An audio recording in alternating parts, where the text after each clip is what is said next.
Hello, my name is Douglas Haynes. I'm Vice Provost for Academic Equity, Diversity, and Inclusion at UC Irvine, and I want to welcome you to our second installment of the Office of Inclusive Excellence Spotlight Series. Today, we're going to focus on Islamophobia, and I'll be having a conversation with UCI International Studies major, Aya Halak. She's also a participant in the Olive Tree Initiative. But before we turn to our discussion, I first want to outline what Islamophobia means. Islamophobia refers to fears about Islam and Muslim people. And these fears derive from a set of stereotypes that are conscious and unconscious. Stereotypes that regard Islam and Muslim people as monolithic, as representing an alien faith, a faith that is deemed to be prone to violence, a faith that is political, and a faith that does not represent who we are. As a campus that is committed to creating a community where everyone expects equity, supports diversity, and practices inclusion, Islamophobia is completely, unambiguously inconsistent with the anteater community. It's important today to learn what Islamophobia means and the effects that it has on people, members of our own community, students, staff, and faculty, and members of the wider community that UCI serves. Because injustice anywhere means injustice everywhere. And so now I want to turn to my interviewee, Aya Halak, to talk about her presence at UCI. I mentioned before, Aya, that you are an international studies major in your third year, and that you are also a participant in the Olive Tree Initiative. Can you tell me about how you got involved in the Olive Tree Initiative? I got involved in my third year. I'm a transfer student, so it'll be my first year. I went to my advising session, and they told me about the things they do. Olive Tree that does collaborate with different groups of students to discuss different subjects that are issues that are going on campus or off campus, and openly have a safe zone where you can debate and argue and find answers, especially in the Middle East issues. And I worked with them. I wanted to go on a trip. They do the trip every summer to the Middle East, and I wanted to participate in it. But unfortunately, I couldn't participate because the Muslim ban happened, and I got very scared, or just to have this risk of leaving the country and maybe never being able to come back here. So, but I'm still, I do participate in all their events, and they do the debate series, which is a great debate or event that I do to discuss different issues that happens. It sounds like a terrific program. I understand that it has a classroom component, and as you mentioned, it also involves taking students to areas of conflict, such as in the Middle East, but also more recently in Turkey. I just want to return to the effect of the travel ban that the administration announced several months ago that restricts the movement of people to and from a number of Muslim-majority countries. And it seriously disrupted your plans for education. Are you still thinking about the possibility of visiting under the Olive Tree Initiative one of the countries that they normally go to? For this year, since the ban is still going and still fresh, I kind of pushed my visit to next year. So I will be participating in the trip next year, when all the things are more clear and the orders are just a little bit better and older, I'd say. Yeah, but it did disrupt many of my plans. I also applied to go study in London for the study abroad program, but I also denied the participation of going to the school. I got accepted to University College London, Oh, wow. but I rejected the offer because I don't want to take any chances. Instead, I'm going to UCDC, which is still local. Good. Yeah. Well, I'm glad at least you're taking advantage of these wonderful programs that UCI is affiliated with. I'd like to know, would you say that by participating in the Olive Tree Initiative, you learn things that you didn't know before? Learning from other students that bring different opinions about the relationship of different states to different populations? Right. It was very sensitive topic to discuss the conflict in like Israel and Palestine, the relation between Jewish and Muslim. But when I participated and I became a member, I was open to discuss any of the issues and talk to Jewish students and discovered like, oh, we're all the same. And I encourage everyone to, if you have any concerns or question, go talk to someone from that race or that religion or that ethnicity. You'll change your mind because you're talking to a human person, not like reading about it or being told or whatever. So I had some people judging different issues going on in the Middle East, but when I talked about it and I had a safe zone where I was able to discuss it, I changed my mind because I heard it from the people. So it really does show that there's value in education, both learning from other people, but also learning about other people within the context of the classroom, the seminar room, or other supervised areas. I also want to ask you a question. I noticed that you're wearing a headscarf, and I'm assuming you're a practicing Muslim. Can you tell me what it's like to be a practicing Muslim at UCI? A practicing Muslim at UCI is very, I don't get any issues, but I get many stares. People just want to know, what is this? Why am I wearing this? I got many questions from my fellow students, from my friends saying, why do you have to cover your hair? Or questions like, do you wear it all the time? Or do you shower in it? And it's completely fine to get these questions. I don't mind it at all. In fact, I love it because I get to see what people think. And I answer them and tell them, no, I wear it because I feel safer this way. I just feel more secure. And I'm completely, I completely like it. It's not like I was oppressed or anything.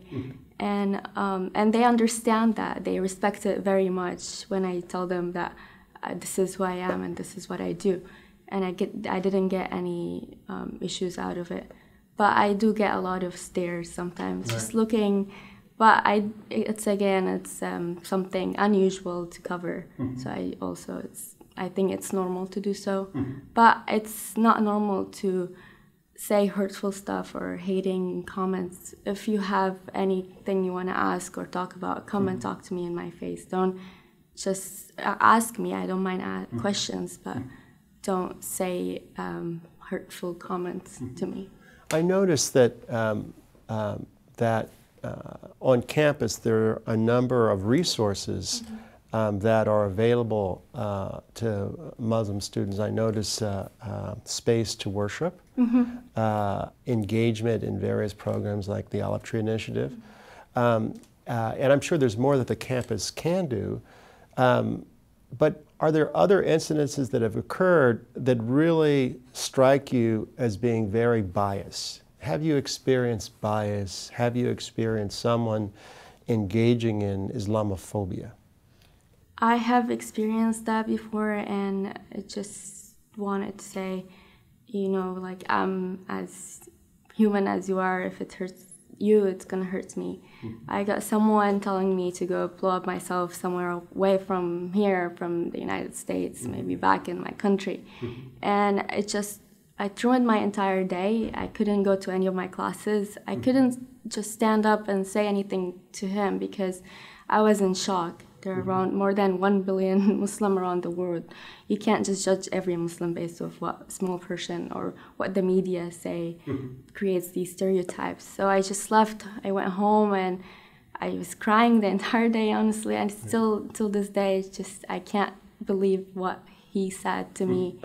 But I want to say, what are some resources on campus that I can go to if this happens? Like, if this happens again, what can I do? Aya, that's an excellent question, and there are resources. Whenever you or anyone is subject to an incident of intolerance, I want to strongly encourage you to report it. Reporting is so important because it allows us to understand. It also allows us to take action that is appropriate. And so on the Office of Equal Opportunity and Diversity, on my office, the Office of Inclusive Excellence, and in Student Affairs, there's a website where you can report anonymously if you like, or indicating your name, any incident of intolerance. And that will allow us to assess the situation. At a minimum, it lets us know that we are aware that that alleged incident is inconsistent with who we are, that you shouldn't suffer in silence. The more information that we get, the better we're able to sort of shape our programming, reaching out, communicating our values in different ways and in different communities. It's unacceptable for someone to simply make a bigoted, prejudiced statement to anyone. Right. I couldn't continue my day. It was a big issue to me. And I don't want anyone to go through this for any reason. Well, I hope that's the exception rather than rule, that doesn't happen often. What does your office do? Thank you for asking. The Office of Inclusive Excellence is about promoting an inclusive climate. And so we have three drivers, three core values. One, we want to create a campus community where everyone expects equity, where all of us support diversity and practice inclusion. It's an aspiration. And we do that in a number of ways. One of our recent programs is a new lecture series entitled Perspectives on Bias, Prejudice, and Bigotry. We launched that in January with the Chair of Political Science, Jeff Kopstein, and he gave a lecture on anti-Semitism in modern politics. And later, in May 2nd, in about a couple weeks, we're also going to have another installment of that lecture series with Professor Reza Aslan, who's a faculty member at UC Riverside, and he's going to be discussing confronting Islamophobia. He's written widely about this topic, and this series is really about creating a conceptual vocabulary to help people understand what these terms mean, how they affect people, and above all, by equipping people with knowledge, they're able to make better decisions. They're able to distinguish between free speech and hate speech. And even if someone is practicing their free speech rights, that doesn't mean a person or an institution cannot make a statement in support of values such as tolerance. So that's one example. Another program that we are launching next year is a series of freshman seminars on the subject of bias, prejudice, and bigotry. And that series of seminars will begin in the fall with homophobia. And in the winter, anti-Semitism, and in the spring, Islamophobia. And the topics will change over time. But the purpose of the integrated freshman seminar is to give new undergraduates exposure to these concepts, but also to provide them with familiarity about resources, both within student affairs, my office, and other places on campus. So those are some things we're doing. We're also working with other campus partners to promote a more positive culture. One high priority for me is to create a new advisory council that will consist of students, faculty, and staff, and members of the community to sort of draw on their experience and perspectives about how the campus can create a better climate. So there's a lot of work ahead, but I think it's good work. It is good work. That's great work to just educate students on campus to create a better environment for everyone. Well, one thing that I'd like to know, because you mentioned that you transferred to UCI, that you're an international studies major, and that sometime in the future you'll be graduating. Right. And when we spoke earlier, you mentioned that you're participating in an internship. Mm-hmm. Can you tell us a bit about your internship? I do an internship for the TIA Foundation. Mm-hmm. They work toward creating a better start for refugees, immigrants from different places, third world countries or conflict places.